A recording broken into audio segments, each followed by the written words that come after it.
Hello students. Today in this class we learn about cybercrime, and in cybercrime we learn second type of cybercrime, scams. In previous video we learn about information theft. Now in this video we learn about second type of cybercrime is scams. Any fraudulent business practice that extracts money from unsuspecting or ignorant person is called scam. These days, the internet has become another primary source of scams. Scams committed over the internet are called online scams. So, an example of online scam is given below. So, what kind of an online scam is there? So, there is example. So Neha wanted to gift her friend a customized bracelet whose picture she saw of a photo sharing website that listed the design and cost of the customization.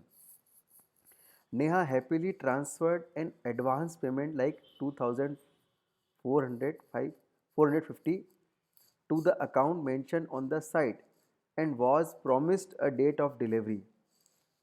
But to her shock, the gift never arrived. Even after repeated calls, she only had a promise that it would be delivered soon. And suddenly, that website account was deleted from the photo sharing website, and even the numbers went dead.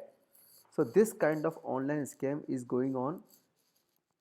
So, what kind of measures we can take to avoid these online scams? So, important things Important things to keep in mind while using the internet to avoid scam, including the following. So what are the measures? Never enter personal information or any financial information.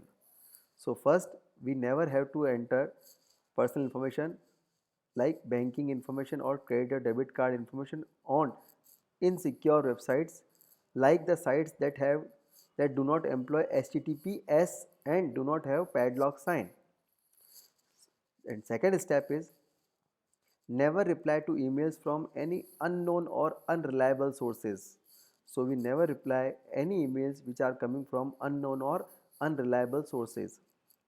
Third is never never click on any links that you have received in your email, even if you know the sender.